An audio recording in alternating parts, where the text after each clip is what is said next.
Presentation, I'll be talking about how athletes playing Division I sports should be paid to play. Whether the athlete is playing basketball or playing lacrosse, all athletes, based off the revenue that they get in the sport they play, should be paid for it. Using the players in popular events and the money they get from players' names and likeliness, there is no reason why all Division I athletes should not be able to get some type of money. The hard-working, talented athletes who have a lot of popularity should be considered paid people by the NCAA and school.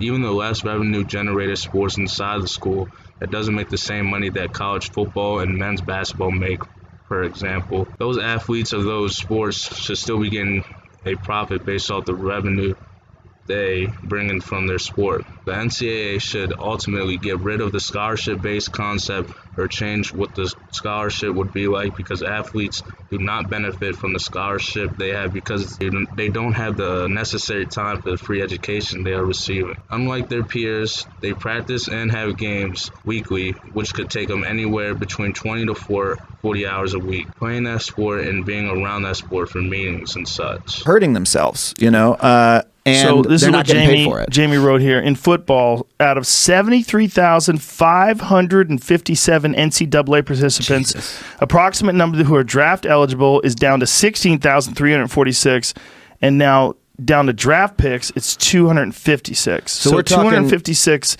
out of 73,000 make it to draft picks. 1.6% make it from the NCAA to the majors. 1.6%. Ridiculous. From NCAA to Major Pro, 1.6%. And the chart that you saw playing on your screen was the percentages of the different major college sports, of the athletes playing those sports, of making it to the designated major league that they want to become a professional in. In the video, Joe Rogan states that student athletes are working like animals and aren't getting any money award for doing what they do best. Joe Rogan also explains in the video about how college athletes are putting their body out there and risking it, especially in football and soccer players, and don't have a high chance at making it to be a professional athlete. I agree with the reasoning he has in this video because of what he mentions about how they're going out there every night and generating such an enormous amount of money and not being able to make a profit of it. You got to test the next day, you're dead tired from practice, and you still have to study just as hard as everybody else every day and get all the same work done. In fact, CBS Sports published a study on the topic with data from the Pac-12, the league Sherman competed in while at Stanford. The study surveyed 409 Pac-12 student athletes and found 54% of athletes say they don't have enough time to study for tests. 80% of athletes say they have missed a class for competition during the academic year. And overall, athletes spend 50 hours a week on athletics. And while student athletes feel they have the resources at their disposal to succeed academically, they don't have the time to do so. Introducing the video was Richard Sherman, who was a former college football standout at a very highly educated school in Stanford, and now plays for the 49ers as a defensive back. In the video, he was explaining in the beginning why it is fair for college athletes to be expected to do the same workload as a regular person if the athlete is always out training or in practice meetings. As the video goes along, the person talking shares a bunch of important statistics. This study is based off Pac-12 athletes only, but I'm sure that these stats are relatable to the athletes in the other four power conferences of the NCAA. 54% of athletes said they do not have enough time to study for tests, and in 2014 to 2015, 80% of student athletes missed classes during the school year for competition-based reasons.